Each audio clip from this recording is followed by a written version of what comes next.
Studio Robota presenta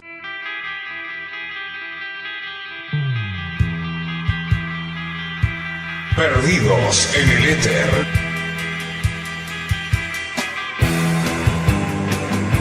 Nuestros intrépidos héroes siguen surcando las dimensiones en pos de la justicia. ¡Sí! Encontramos una dimensión donde todos conocen a Chuck Kirby y a Bill Finger. No solo eso, sino que además siguen vivos. Su sed de conocimiento los ha llevado a poner sus impresionantes habilidades de ingeniería al servicio de la humanidad. Mira, Andreu, nos construyó un Zeppelin gigante que de alguna manera también se transforma en tren a vapor. Macho, lo que yo siempre quise. Mirá, nos hizo unos Shepard de bronce. En más de una década y media de lucha contra el mal, se les ha unido una nueva generación de aventureros. Profesor Dinosaurio, experto en criptoseña, paleontología y costumbre de la juventud, reportándose para el servicio, señores. Che, Magnus, este es tu hijo. La gente va a pensar que es corruptela. Que te trabaja por casa y comida. Perfecto, profesor. Usted será nuestro oficial de comunicaciones. Por favor, díganle a los oyentes cuáles son las vías de contacto. ¿Me estás tomando el pelo? Los acompaña el resto de su temeraria tripulación, cada uno aportando sus invaluables talentos. Puedo identificar los 852 millones de tonos de gris que Zack Snyder usa en sus películas. ¿Cuál de las 7 reseñas que escribió hoy podremos grabar? Ya encontré la ludoteca de la nave y la llené de juegos de mesa de varios universos paralelos. ¿Quién me juega un Catán? Júntense en todos que yo saco la foto oficial. Así, armados de sus prodigiosos intelectos y corpulentas figuras, surcan el espacio interdimensional, enfrentándose a las fuerzas del mal y defendiendo a los inocentes. Los villanos los buscan para vengarse, pero nuestros héroes ya se encuentran a salvo porque están perdidos en el éter. Un espacio dedicado a la difusión de la historieta, la ciencia ficción, los juegos de rol y temas afines, tales como la protección de la humanidad y la defensa del multiverso. Porque nosotros seremos extraños, pero no tanto como este mundo.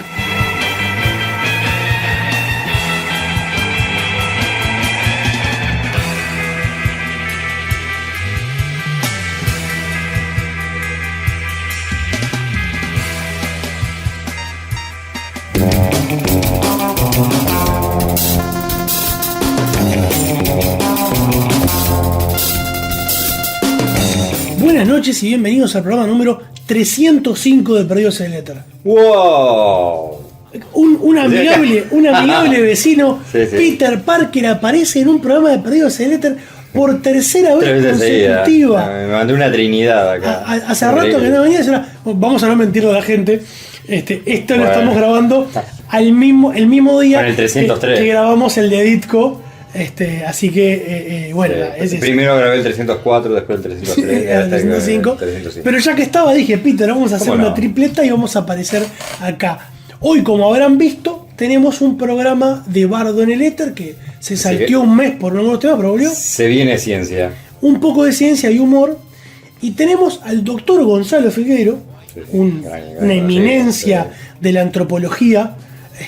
Antropología genética, su especialidad. Sí, él está con todo el tema de la genética. Y las poblaciones Está indígenas dirigiendo. originarias acá, sí, sabe mucho. Y de Transformers también. Y de Transformers y de Heavy Metal. Sí.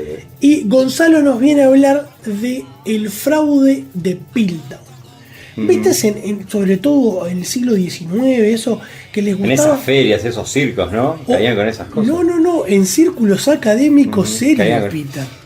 Yo había visto aunque usted no lo crea, de Jack Palance, Sí. aparecían justamente con que traían como momificados, hacían esas criaturas mitad mono, mitad pez, y que eran una sirena. Pero esto cosas es raras. en círculos académicos muy serios, Peter. Muy serios. Esto es uno de esos cosas en que te agarran una mandíbula de mono, una cabeza de tipo, no sé qué. Pues hacer un Frankenstein. Encontramos el eslabón perdido, Sí. no sé qué. Porque aparte estaba todavía Se la está teoría, buscando, la se teoría está del eslabón buscando. perdido, que creo que ya no es científicamente válida. Esto lo grabamos hace un par de meses con Gonzalo. Creo que en un momento paro a preguntarle si es válido eso todavía. Creo que me dijo, bueno, no me acuerdo ahora. No spoilers. Se le No puede preguntar. spoilers. Pero bueno, Peter, vos que lo conocés, sabés que le gusta Transformers, es colega de tu señora. Exactamente. Han sido compañeros, ¿no? Sí, justamente en la facultad, con la antropología. Sí, algún día podría venir Caro a hablarnos un poquito También, cómo no. de antropología. Hay Yo cuestión estuve de- charlando de- con ella en Paysandú, cuando estuve hace poco, Sí. porque ella está dando clases de ética científica. Exacto. Le gusta mucho, porque uno es lo que tiene, ¿no? Estas carreras, uno pasa el umbral, esa puerta, pensando en un objetivo, pero cuando empieza a estar justamente en este métier, va encontrando que le va gustando otras cosas. En el caso de Carolina, la parte académica Le gusta más que la parte y la parte de ética enseñar. científica. No tanto la Pero no, investigación. hace investigación Sí, también, ok. pero no le gusta tanto la de repente campo. la de campo. Bien. Exacto. Bueno, eso me recuerda a una de mis frases favoritas sobre la ciencia, que no viene de un científico, sino un juego de rol, que es Mage de Ascension, que vos sabés que es uno de mis favoritos, que es una frase que en el manual de segunda edición revisada identificaba a los hijos del éter, unos científicos locos que son mis favoritos. Este programa se llama así por ellos. Y dice, la verdadera maravilla de la ciencia no es su capacidad para responder preguntas, sino su capacidad para hacernos plantearnos nuevas preguntas. Claro. Es fantástico. Ahí está. Y sí lo decía un científico, un genetista en español, genetista, J.B.S. Haldane decía, el universo no solo es más raro de lo que podemos, no solo es tan raro como imaginamos, sino que es más raro de lo que podemos imaginar. Y bueno, y como yo estuve dando epistemología en la facultad. Bueno, Carolina justamente me estuvo comentando sobre tus apreciaciones en Facebook, sobre La epistemología. La epistemología. Bueno, porque aparte conoce a algunos de mis docentes, Exacto. o por lo menos los conoce por sus obras y eso. Y bueno, y la epistemología es la filosofía de la ciencia. Sí. No es solo la ética, tiene otras cosas del método y qué, pero por supuesto que la envuelve. Entonces tuve una breve charla con Caro acerca de eso, y como a mí me interesa hacer divulgación científica, alguna cosa más de esa estaré tomando no? más Sí. adelante. Bueno, Es cuestión de que elijas, porque el tema de la ética científica está justamente, yo diría que en casi todas las películas en nuestros cómics favoritos, y los Peter. cómics. Kurt Están ahí. Connors experimentando en sí mismo. Claro, por supuesto. Lex Luthor, que es terrible, poco ético. Sí. La gente del proyecto Cadmus. Es gran parte de nuestros cómics. Sí. Ahora lo estamos viendo con la serie, la segunda temporada de Jessica Jones, que También. de las series de superhéroes de Netflix, con la que más se enganchó Carolina, es justamente con Jessica Jones. ¿Por ese tema Me encanta, también? sí, y porque toma. Y porque chupa. Y porque chupa. Está, pero Caro, Pero le gusta justamente por todo el tema, cómo pero se está Caro trabajando. es una gourmet del vino y Sí, conoce todo. claro, no es Jessica como Jones toma le la da cualquier porquería más cosa, torada que fina, encuentra, sí. solo para empedarse. Exacto. Pero me gustó por eso, porque toma. Bueno. Pero entonces puede ser fan de Iron Man y de Doctor Strange. Sí, le gustó el personaje de Doctor Strange, no le gustó tanto la película. Pero que toma. Que toma, y bueno, y Iron Man sí, la película, Y debería- la 1 le gustó. ¿Ha Le leído gustó mucho el personaje del Doctor Octopus, de la segunda película. de Alfred Molina? De Alfred Molina. Tiene también esa parte de la ética de la ciencia. Exacto. Bueno, estaría interesante plantearle a Caro que prepare algo sobre Perfecto, villanos, héroes y ética de la Sí, ciencia. qué bueno. Te dejo a vos que trabajes. ¿Cómo no? Sí, vamos a hacer que ese sea un trabajo contacto. codo a codo. Bien. O sea, vos con la parte comiquera y Caro con Sí. la parte Bien. académica. Estaría muy interesante eso. Tenés una misión encomendada. Ya me pongo Entonces, manos a la obra. Antes de pasar al tema, yo te voy despidiendo, Peter. Gracias de vuelta por haber estado por acá. Siempre Porque ahora un le voy a placer, pedir ¿no? al profesor Dinosaurio que venga a decirnos las vías de comunicación. Y Claro. todos sabemos Sin la cómo hamburguesa de sucede eso. Sí. Why you summon me here? ¿Tú sabes para qué te llamé? No. No grites. Sos el oficial de comunicaciones, lo dice la presentación nueva. También dice que trabajo por techo y comida y es un desierto. ¿Aló? No, ¿Qué te pagamos acá? no puedes echar. No te puedo echar. Me te casca. Está, pero te puedo sacar el programa. Ay, por ahora no puedes sacar. No me podés sacar, la audiencia va a reclamar. Levántense conmigo, audiencia. Bueno, las vías de comunicación, profesor. Para esto me llamaste. Para eso te llamé. A veces dudo nuestra relación como padre e hijo. ¿Ah, sí? Es solo de conveniencia para vos, para que te diga la... Es para obtener más visitas. No. Alguien tiene que decirlas. Y es tu trabajo. Bueno, ponele. ¿Cuál es el blog? Radiobeta.eca. Bien. ¿El Twitter? Perdido Z. ¿Instagram? Perdido Z. ¿Facebook? Es Radio Beta. Perfecto, facebook.com. Lo hice, audiencia, lo hice. Sáquenme de esta esclavitud ahora, por favor. No, Help me. vas a seguir. Lo hiciste tan bien que vas a seguir haciéndolo. No.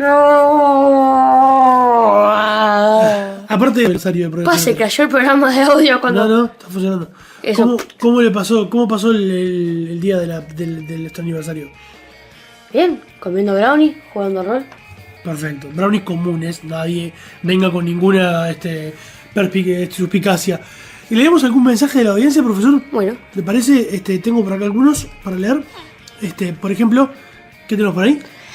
Pablo Logan. Estuvo muy bueno, debutó en un juego de rol y me di cuenta que no es para mí. Bueno, quién sabe, él jugó D&D contigo.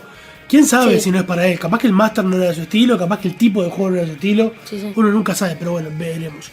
Pablo Correa nos dice, muy feliz cumple. ¿Quién más está por ahí? Mola mogollón. Es uno de los laureados al premio de mejor nick. Felicitaciones por el aniversario. Y después Otakui nos dice, ya tengo todo pronto para disfrutar en esta soleada tarde. Salud. Y lo que nos dice por ahí, nos mostraba una foto del programa número 305 del aniversario al lado de 2 botellitas de cerveza Bestiario.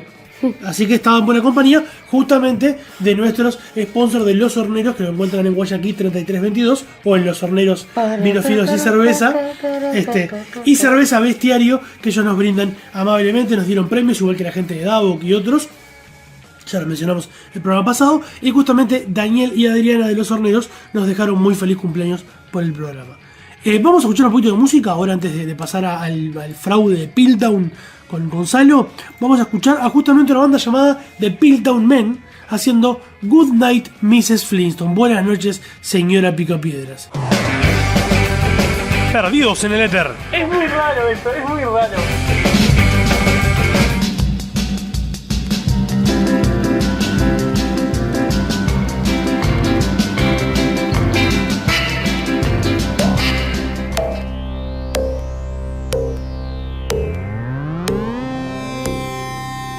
Existen grandes preguntas científicas en el mundo. ¿De dónde venimos? ¿Existe la cura para el cáncer? ¿Se puede sobrevivir a tomar sandía con vino? Para contestar estas dudas, la humanidad ha depositado su confianza en la ciencia, pero a veces la ciencia no es suficiente. Se necesita imaginación, humor y creatividad.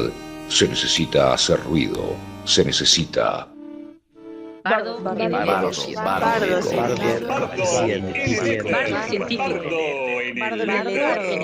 el éter. Bardo en el éter.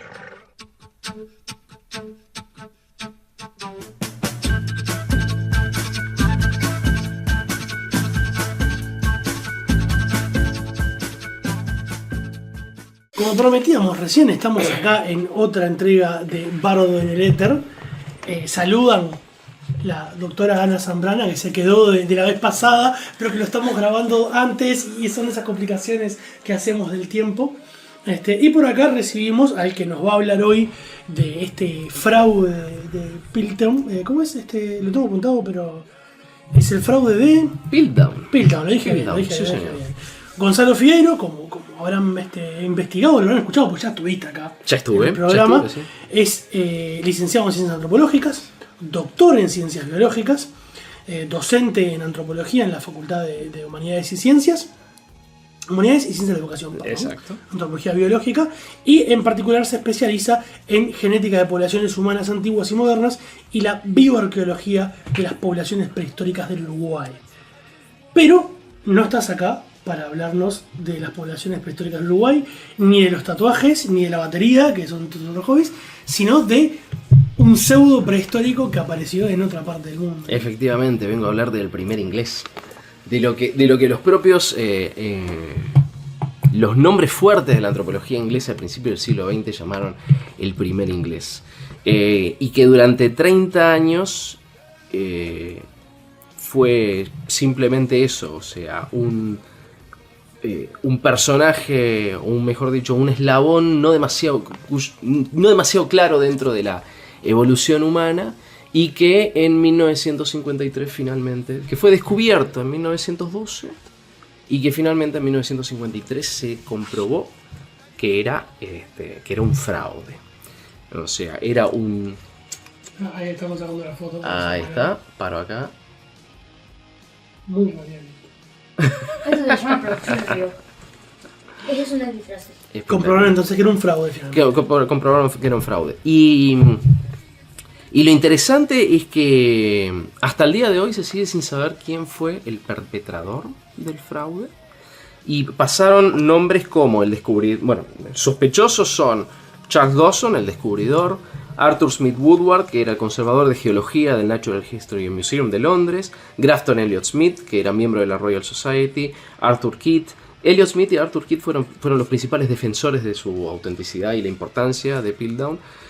Martin Hinton, que era conservador también del Natural History Museum. Pierre Teilhard de Chardin, que quizás algunos lo conozcan, era un jesuita. No, yo pensé que era el jugador de fútbol de Chardin. No, pero posiblemente tuviera algo. Que era un jesuita que había trabajado en China haciendo excavaciones de lo que actualmente se conoce como el hombre de Pekín, que de hecho es Homo erectus. Pero incluso cayó bajo la lupa el propio Arthur Conan Doyle, que vivía cerca de Piltdown. Vivía cerca del Piltdown y un día agarraron y dijeron: Arthur Conan Doyle acaba de hacer el fraude más grande de todo el Imperio Sospechaban de él porque siempre andaban cosas misteriosas. Exacto. Lo cierto es que hasta el propio Arthur Conan Doyle fue sospechoso del perpetrador del fraude de Piltdown. Así que podemos hacer un repaso de la historia, pero yo creo que para mí lo más interesante de este misterio no es quién lo perpetró, sino por qué fue aceptado tan rápidamente por el establishment antropológico. ¿Por qué británico. tanta gente con créditos tan importantes? Pues yo no conocía a esa gente, pero con la forma en que los nombraba, y dos eran responsables del Natural History Museum, imaginó que no eran unos improvisados con canal de YouTube. No, Bueno, de el hecho... otro era el escritor de un Bueno, sí, está, famoso. pero Sí. yo no espero créditos antropológicos de Arthur Conan Doyle. No, claro. Era escritor, no recuerdo si tenía otra profesión además, pero creo que él no era científico. No, Conan Doyle no era científico. Y vale la pena decir que Teilhard de Chardin era jesuita y era paleontólogo. O sea, Bueno, tenía los jesuitas- credenciales. Los jesuitas tienen una larga tradición académica y científica. ¿Cómo que se llama? ¿Mendel no era jesuita? Mendel no era me acuerdo. agustino. Pero eso, que es otra orden también. Que es otra orden, sí. Bastante involucrada en eso. Que sí, que generalmente se les pide que hagan estudios académicos. Pero acá en Sudamérica, gran parte de la educación nació como educación jesuita, por ejemplo. Sí. Vinieron total. a eso. Tal cual. Curioso considerando que el fundador de los jesuitas era militar originalmente y no académico. Eran soldados de Dios, nada Sí. menos. Justamente Smith Woodward, Elliot Smith y Arthur Kitt eran los tres grandes nombres de la antropología británica de principio del siglo XX. Y los tres, de un modo o de otro, salieron a anunciar el descubrimiento de Piltdown como un descubrimiento revolucionario, pero además absolutamente indiscutible. Y eso llama poderosamente la atención. Ahí cuando ponen algo como absolutamente indiscutible, uno ya empieza a dudar. ¿Y cómo? Se les perdona porque, bueno, ¿qué año dijiste? ¿En 1902, principio del siglo XX? Principio del siglo XX. No, ahí ya no sé, ahí ya no creo que se les pueda perdonar tanto.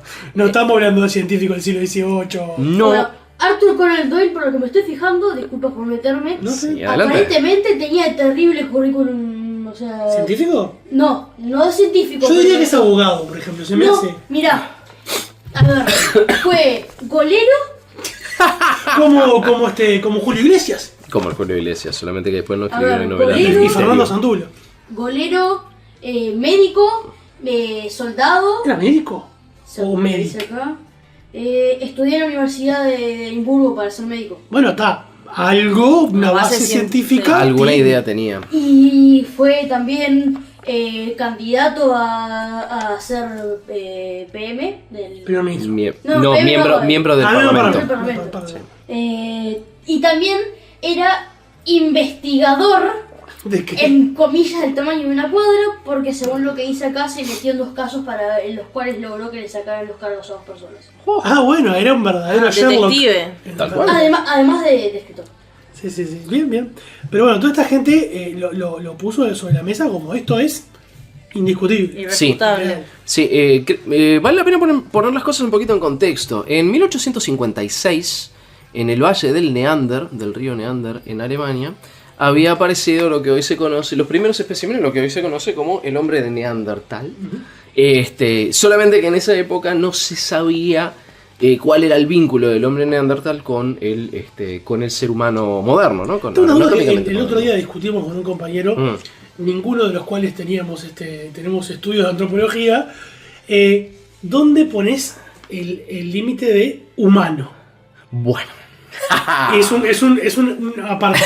Es largo. Porque no es solo el Homo sapiens moderno, el humano. No. De hecho, ahí tenemos todo un tema. O sea, el Homo sapiens moderno tiene determinadas características a nivel morfológico que sirven para distinguirlo cuando vos lo comparás a nivel paleontológico.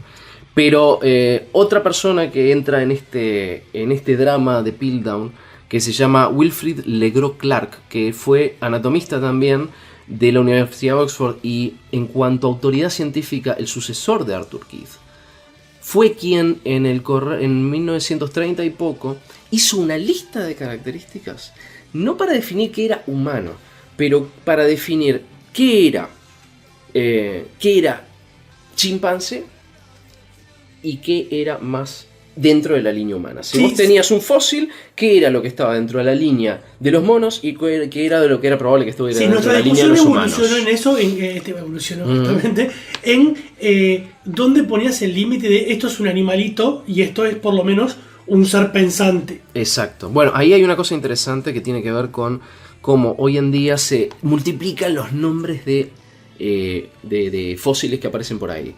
Entonces tenemos el Homo naledi, que se anunció con bombos y platillos hace un par de años, el Homo no sé qué, el Australopithecus no sé cuánto. Y el tema con eso es que hoy en día la nomenclatura de una especie tiene implícita su historia evolutiva. Eso fue la gran mochila que nos dejó Darwin. Decir que el tema de ponerle nombre a una especie no es simplemente un tema de clasificación.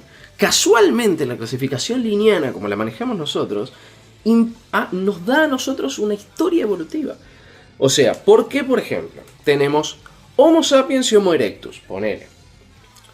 ¿Por qué son los dos Homo? Porque se está implicando en eso que tiene un antepasado en común.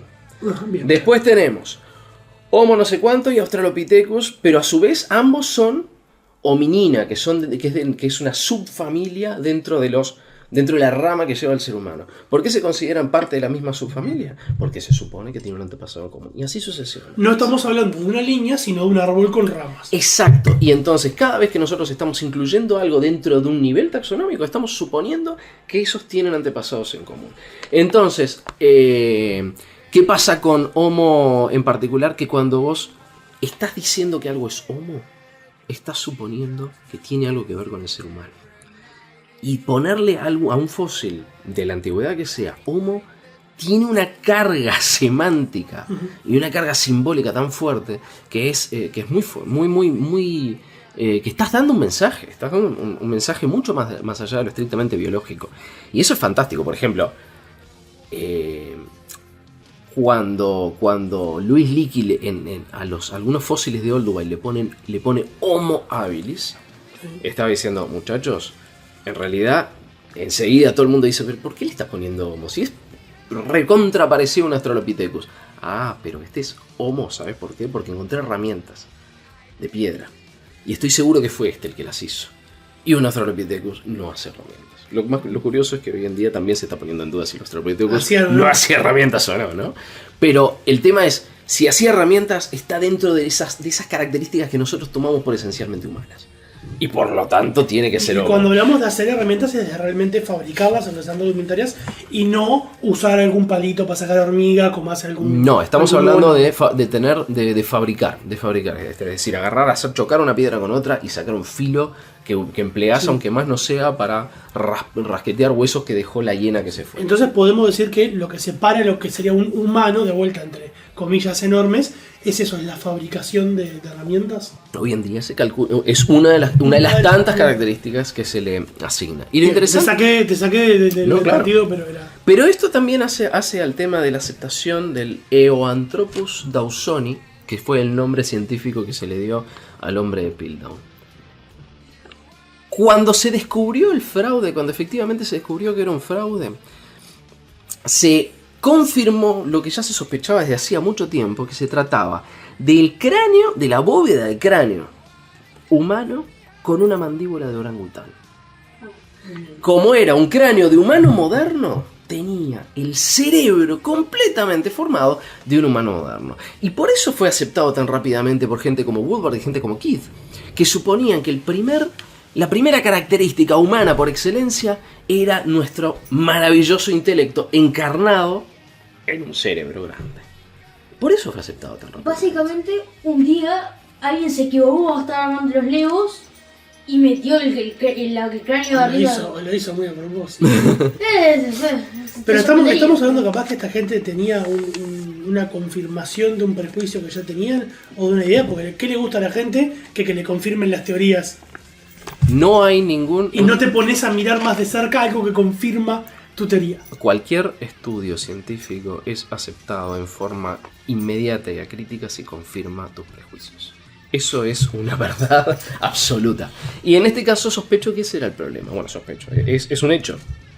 En la medida en que de alguna forma confirmaba para ellos que el primer rasgo importante anatómico del ser humano había sido su gran cerebro, y de la línea que llevaba el ser humano, era perfectamente lógico que apareciera algo con rasgos faciales simiescos, pero un cerebro formado de perfectamente humano.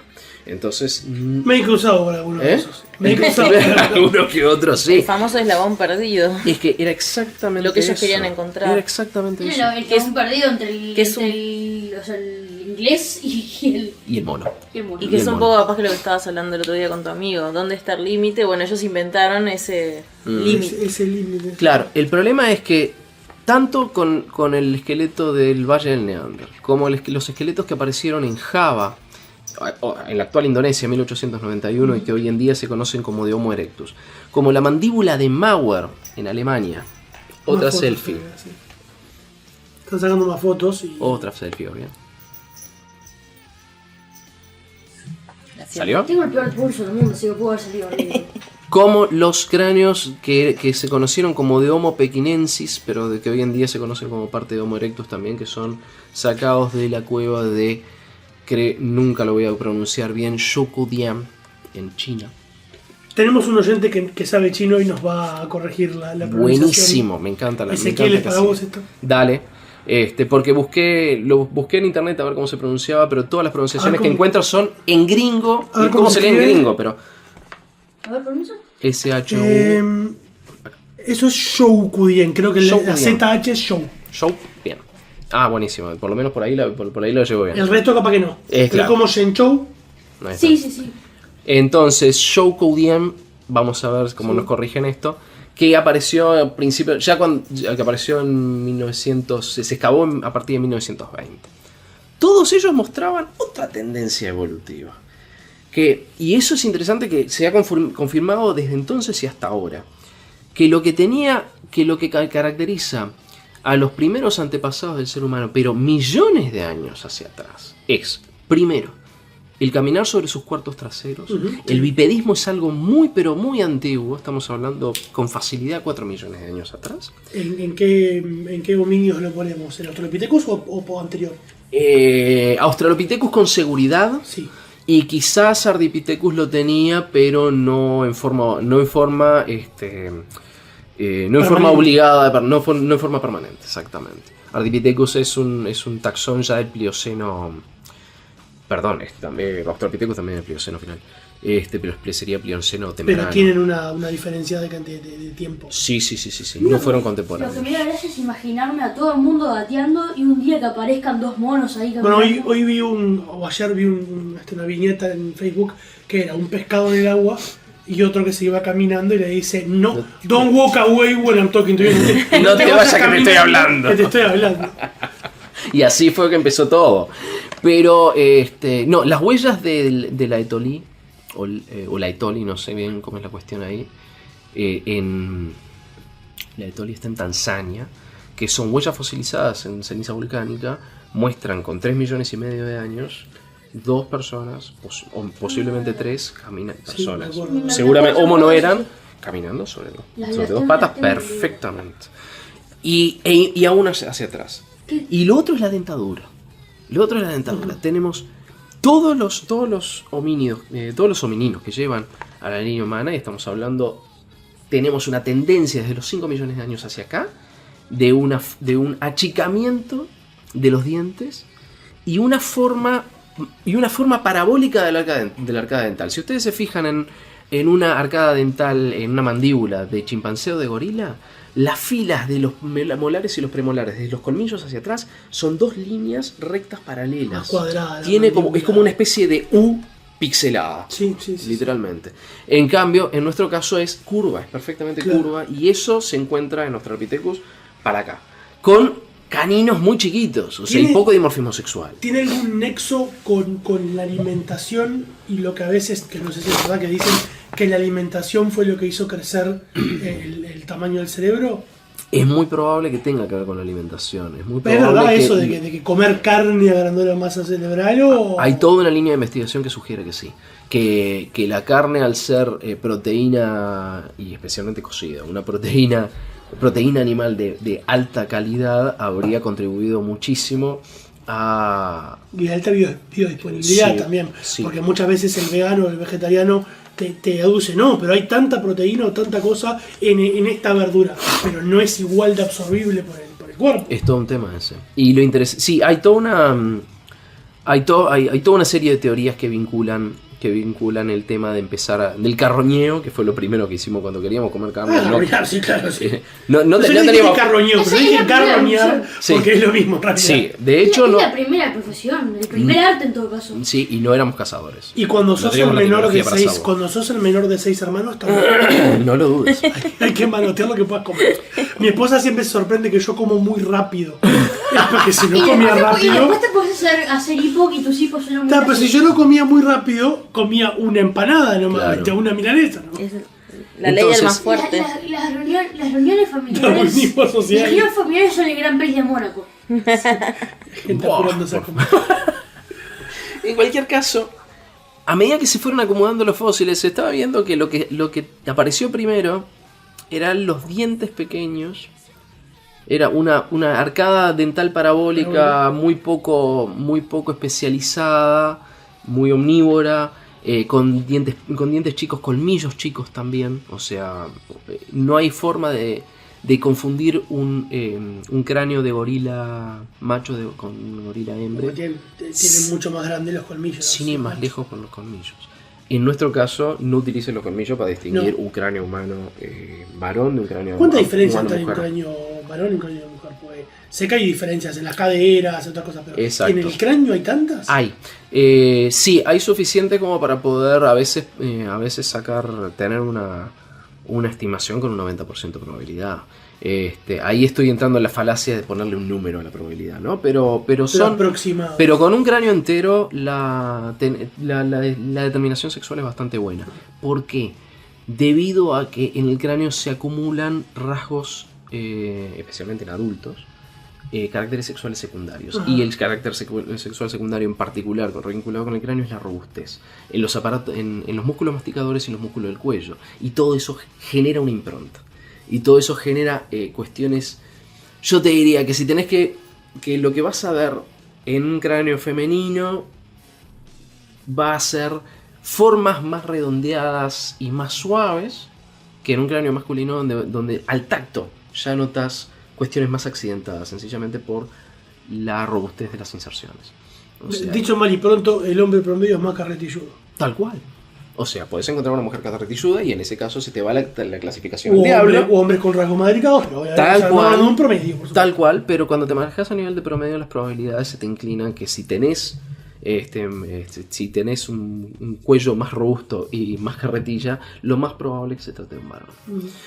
Usando términos técnicos como carretilludo. Sí, carretilludo sin lugar a duda, que es flor de términos técnicos.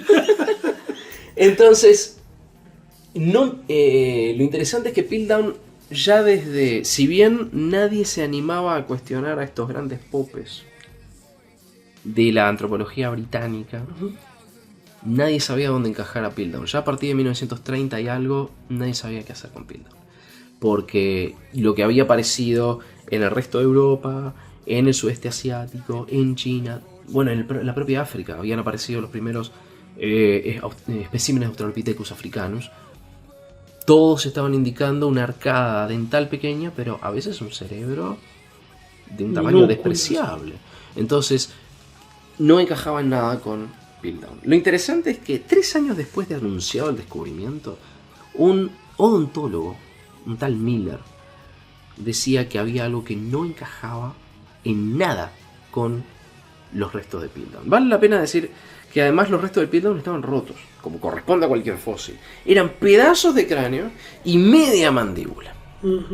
Media mandíbula que además le faltaba justo el pedazo en que articula con el cráneo. Perfecto como para que uno pudiese armar el puzzle que tuviese ganas con eso.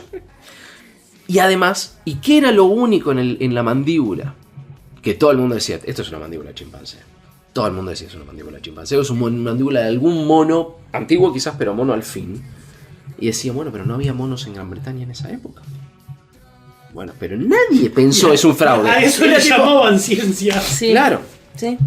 Es cuando te vienen los Legos cuando son chicos y tenés 2 sets distintos y metés fue exactamente eso. a los muñequitos de uno en otro. ¿No apareció Conan Doyle para decir cuando eliminás lo improbable queda lo imposible? Exacto. Es que Conan Doyle parece que no lo dijo, pero Miller lo primero que dijo es, además, da la casualidad que lo único que tenía de humano esa mandíbula simiesca, que resultó ser de orangután, era que tenía un desgaste dental muy clásico de los seres humanos. En los seres humanos el desgaste de las muelas es plano y las cúspides se borran quedando una superficie plana con exposición de dentina. Eso solamente pasa en los seres humanos, a los monos no pasa. ¿Por el tipo de alimentación? Creo que tiene que ver con los hábitos masticatorios, sí, honestamente no estoy bien seguro, pero es uno de los rasgos que este tal Legros Clark, que les comenté, dice, si ustedes encuentran esto, está en la línea humana. Si tienen este tipo de desgaste, está en la línea humana. ¿No sería un mono domesticado? Bueno, no sé qué pasa con el desgaste de los monos domesticados, pero lo que dijo el odontólogo es, a mí que alguien le metió lima a esto. Más encima eso. Más encima eso. Fueron limados. Qué grosería. Y efectivamente, los dientes habían sido limados. Pero nadie se había molestado en mirar bajo la lupa esas muelas hasta que en 1950 empezaron a llover las dudas debido a algunos análisis químicos que se hicieron sobre el cráneo. Entonces, una y otra vez... Ni de joda teníamos carbono 14 todavía. No, me acuerdo qué año es. No, el carbono 14, las primeras publicaciones sobre el carbono 14 son en 1950. Ok, teníamos por ahí, pero no. Pero claro. Entendido. Pero el problema con el carbono 14 es que en el mejor de los casos podés extender un fechado de carbono 14 hasta antigüedades de 70, 80 mil años, pero en el mejorcísimo de los casos. Bueno, pero se podría haber sabido que el pedazo de cráneo ese era moderno. Exacto. Sí, de todas formas, la implementación de carbono 14 en forma rutinaria empieza después. Lo que se hizo en ese momento fue un análisis de flúor. Lo que sucede es que... Fue el dentista, claro. Fue el dentista. Finalmente. No, ese había actuado mucho más temprano. Exacto, Miller dijo, nada cierra acá. Nada cierra con esta mandíbula. Todo estaría... O sea, si alguien quisiera hacerlo a propósito, no le habría salido mejor. Es que lo quisieron hacer a propósito y nadie lo quería decir en voz alta. En 1938, también en el sur de Gran Bretaña, vale la pena decir que Piltdown está en Sussex al sur de Inglaterra, en Swanscombe, que es más al este, aparecen también restos óseos que podrían atribuirse a un ser humano de altísima antigüedad. El descubridor de Swanscombe dice, para mí que esto es más viejo que Piltdown. El tema es que no tenía forma de probarlo. Entonces, ¿qué es lo que hace? Enterándose que se había implementado en esa época un análisis químico que ahora voy a explicar, dijo, quiero hacerle ese análisis químico a Swanscombe a ver qué pasa. El análisis no era un análisis absoluto, pero si vos sacabas cosas de un mismo sitio arqueológico, mediante el análisis de flúor, porque el flúor se va incorporando a los huesos con el tiempo. Si tiene más flúor es más viejo, si tiene menos flúor es más nuevo. Entonces vos podías por lo menos saber si varias cosas en un mismo sitio... Tenían un nivel relativo de antigüedad. Ahí está, entonces vos podías hacer una datación relativa. Esto es más viejo, esto es más nuevo. Y ahí fue donde... Entonces, el cráneo de Swanscombe, que estaba en otro sitio, no era Piltdown, por lo tanto no se podía comparar directamente con Piltdown, daba antiquísimo. Los restos de animales que habían aparecido junto con Piltdown daban muy muy antiguos, pero incluso más que Swanscombe. Pero Piltdown daba el cráneo y la mandíbula más o menos igual en antigüedad, pero más recientes que todo lo demás. Claro. Y ahí donde cerraron. Y volvía a estar ese tema de cómo vamos a decir esto en voz alta. ¿Por qué esto no está cerrando? Hasta fue las ropas nuevas del emperador. Vivía mucha de la gente esta que había firmado. ¿Está pasando Godzilla y está destruyendo nuestras decoraciones? Dawson murió. Dawson, que fue el descubridor y que hoy en día se considera el sospechoso principal, murió en 1916. No llegó. O sea que no llegó a ver nada. Keith todavía estaba vivo. Y si la memoria no me falla, sería muy veterano, porque si en 1902 era un tipo respetado en la comunidad, sí. De 40 no te bajaba. No. Keith estaba muy muy viejo a esa altura del partido. Pero no llegó a vivir para ver cómo su gran defensa de Piltdown se iba al diablo. Pero entonces Legros Clark decía, hay cosas que no cierran. Oakley, que fue el que hizo los análisis químicos, que además al perforar la mandíbula se dio cuenta que el color oscuro que tenía era solo superficial y debajo estaba clarito. Hasta que apareció un tal Joseph Weiner, que era biólogo, también miembro de la Royal Society, que dijo, muchachos, el emperador está desnudo. Y ahí el edificio se vino abajo de inmediato. Todo lo que nadie había querido decir hasta ese momento lo dijo todo el mundo. Esto es un fraude. Con el diario del lunes. Con el diario del lunes. Pero claro, fue necesario que alguien juntara el valor para decirlo. Mientras tanto, de todas formas, para esa altura del partido, estamos hablando en 1950, nadie sabía qué hacer con Piltdown. Nadie tenía quizás el coraje de dudar de su autenticidad, pero no encajaba con nada de todo lo que se venía descubriendo. Todo el resto del descubrimiento de fósiles en todo el resto del mundo, y particularmente los descubrimientos en África, particularmente Australopithecus y Paranthropus, estaban mostrando que no encajaba en ningún lado. Que Piltdown no encajaba. El propio Legros Clark, que fue el que dijo Australopithecus está dentro de la línea humana, cosa que Keith había negado debido a Piltdown, dijo, no sé qué hacer con Piltdown.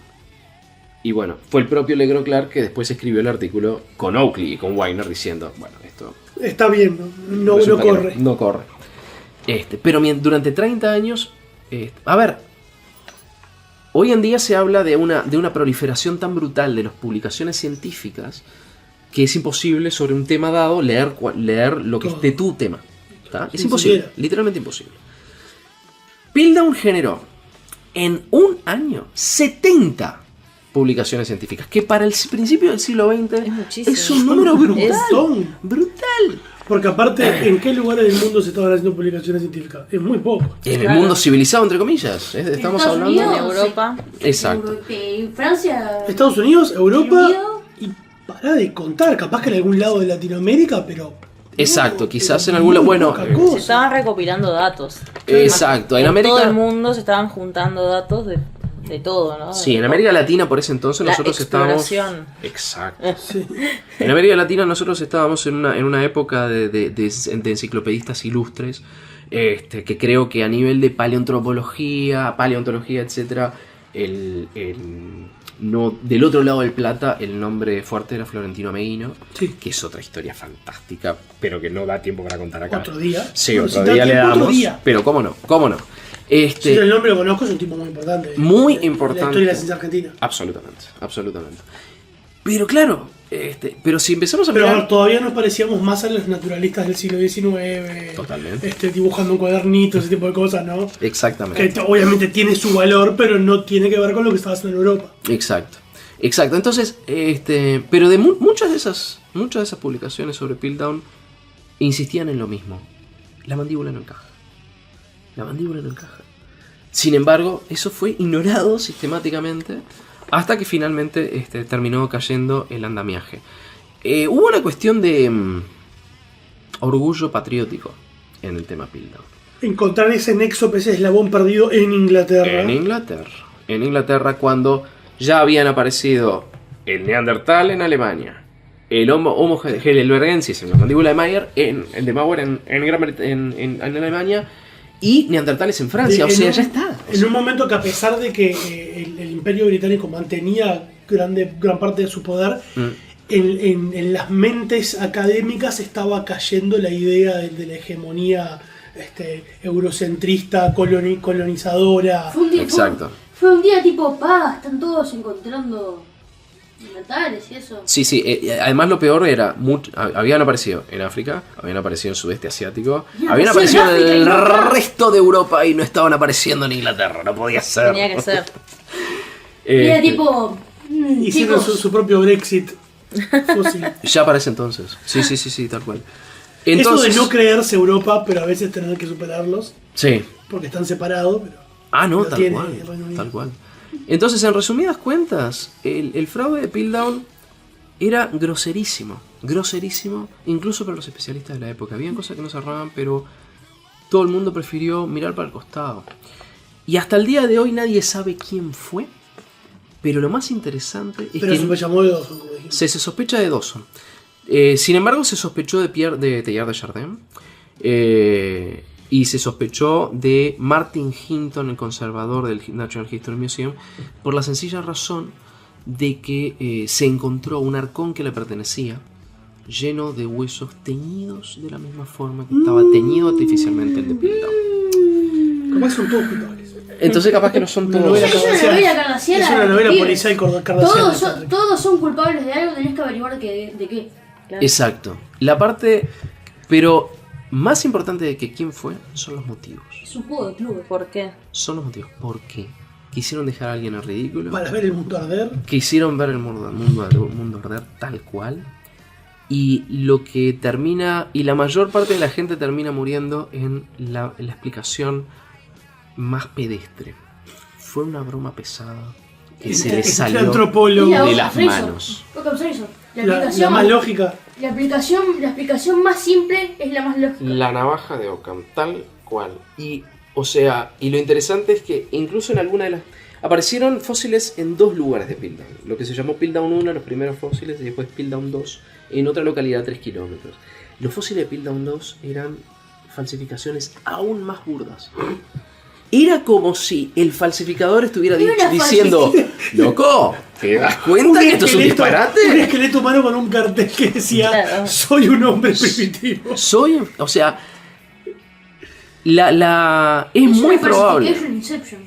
Es muy probable que quien lo hizo como una broma pesada. Y después se arrepintió y trató. Como diciendo, bueno, voy a poner una mandíbula de una cosa. No pueden ser tan pelotudos. Lo ato con el alambre. Subestimó la Le pelotudez. pongo sin zapato, la tiño de marrón. La mojó en té. Y después, ¿qué hago yo? Claro, lo mojaron en una solución con manganeso y cromo que oscurece cualquier cosa. Pero claro, cuando se le salió de las manos, ¿qué iba a decir? Es una broma para Videomatch. Olvídate. Tuvo que callarse la boca. Voy a apagar la luz y cuando la prenda quiero que hayan dejado la confesión en el escritorio. No vamos a acusar a nadie. Ahí está. Es muy fuerte. Entonces, lo interesante acá es cómo yendo en contra de todas las tendencias que estaban apareciendo con respecto a la evolución humana, cuando hubo algo que confirmara determinados prejuicios o preconceptos acerca del surgimiento de lo netamente humano, se aceptó a pie juntillas.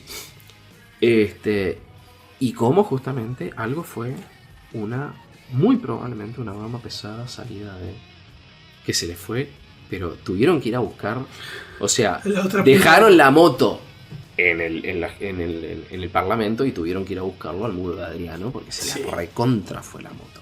O sea, es fantástica la historia. ¿Material para Videomatch? Sí.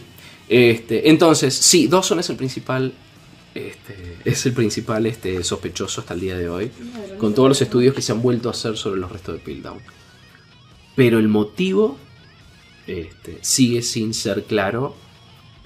pero tal parece que definitivamente no se trataba de un motivo científico, sino una broma de muy mal gusto. Y está. Bueno, excelente historia, muchas gracias Gonzalo por exponerla acá y por aguantar los paréntesis. Ah, bueno, sí, bueno, esa es la gracia, claro. Que ver. Oye, hablemos de paréntesis, Lucy era un Australopithecus afarensis, ¿no? Lucy era Australopithecus afarensis. Es el nombre que me quedó grabado. Efectivamente, es una forma de Australopithecus. Digamos que fósiles importantes de Australopithecus han aparecido en 2 lugares de África. En la región de Afar, que corresponde a Etiopía, Tanzania, Kenia, y en África del Sur.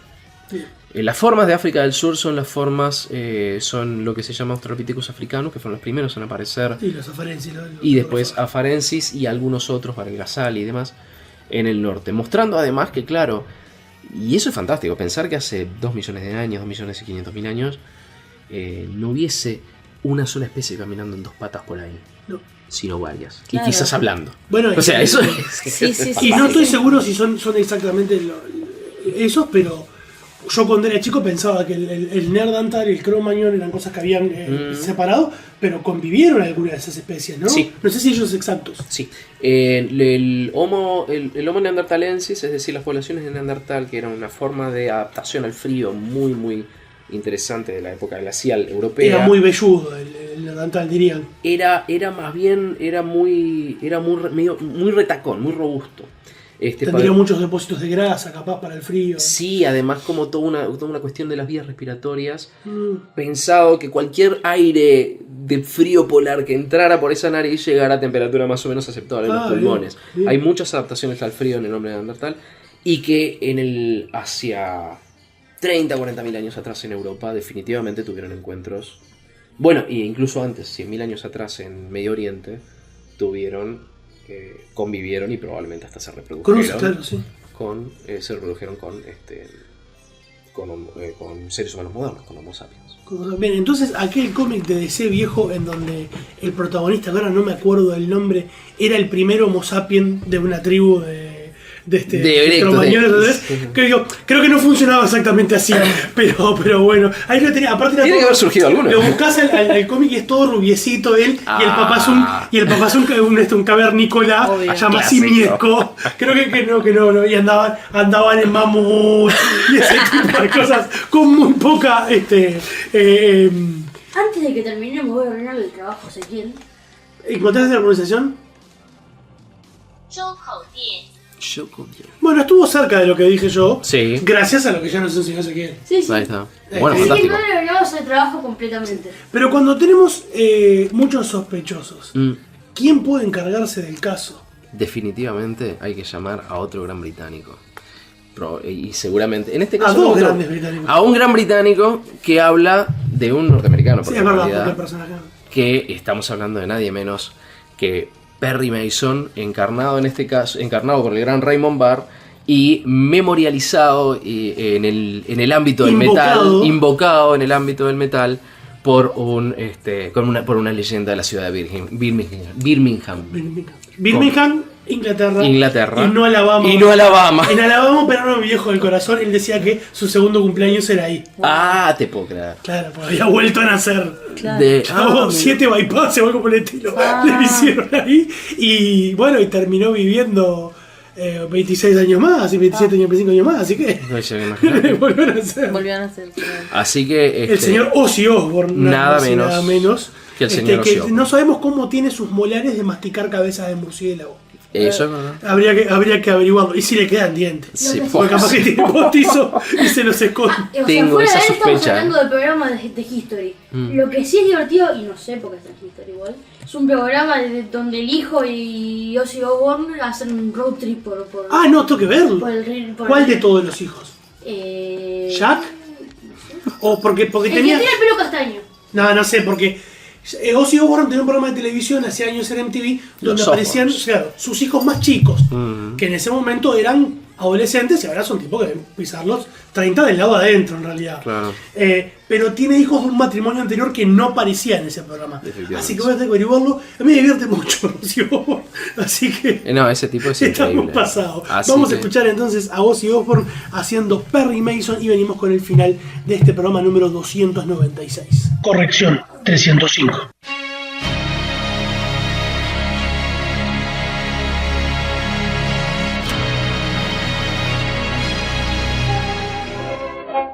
Perdidos en el éter.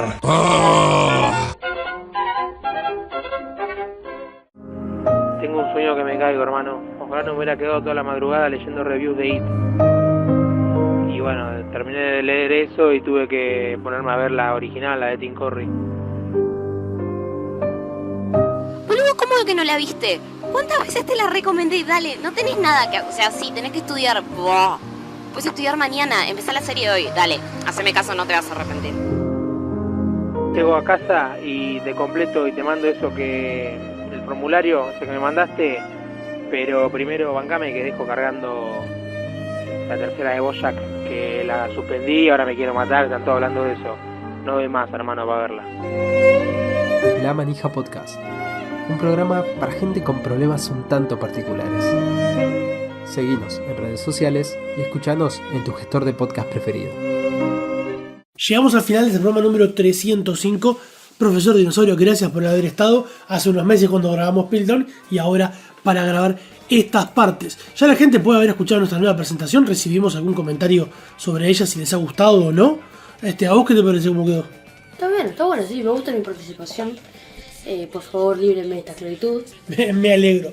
Les recordamos que nos pueden escuchar también en iVoox, para empezar en iVoox, que es perdidosenletra.ivox.com. Nos pueden encontrar en otros lugares como YouTube, Spotify, Google Podcast, Speaker, Stitcher, TuneIn Radio, en montones de lugares, Apple Podcast, montones de lugares más. Así que más mensajes. Por ejemplo, en nuestro canal de YouTube se suscribió alguien que tiene uno de los mejores nicks del mundo, que a vos te va a gustar. Sí, ya lo leí. Se y llama... le voy a otorgar, no lo digas todavía, le voy a otorgar un premio antes de decir el nick, para que ustedes imaginen las magnitudes de esto y después se sorprendan porque son más todavía.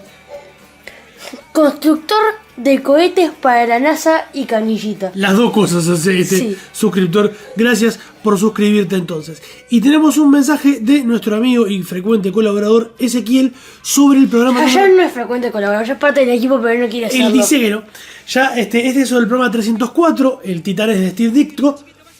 Lo dije bien. Dicto. Te lo dije bien y me tranqué. Dicto, la bacteria. Muy bueno el programa, gran repaso de la vida y obra de este titán con todas las letras. Yo estoy con Peter en que el camaleón no es tan segundón. Efectivamente es medio hermano de Kraven y fue sirviente de su familia. Para mí va en el top 10 o bueno, top 15 si seguimos tirando nombres. I Will Fight You, el camaleón, es un villano de segunda fila de Spider-Man. Hay gente más importante. Morbius es más importante que él en la mitología de Spider-Man. El fucking camaleón. No son muy Spider-Man. Y nos dice Peter también que sobre la presentación nueva, porque yo tuiteé que la estaba editando, yo voy a extrañar el billete de James Brown de Tierra 245. Yo debería hacerlos en formato de merchandising, los billetes de James Brown de Tierra 245. Profesor, ¿algo que comentar antes que hablemos del tema de la semana que viene? Ahora viste la idea de hacer merchandising de Perdidos en el Éter. Sí, no creo que se venda mucho, pero bueno. ¿Algo que comentar? Algo que comentar. Ayúdenlo, pide ayuda el profesor. Bueno, cuando escuchen esto estaremos a muy poco, Andrés, amigo del programa también, y yo, de competir en Montevideo Gaming House en el primer torneo de miniaturas de X-Wing. Se me va la lasaña. El profesor Dinosaurio me ha estado ayudando a entrenar en mi sparring. Bueno, es entrenar contra un tal señor Pete. Bueno, es un sparring.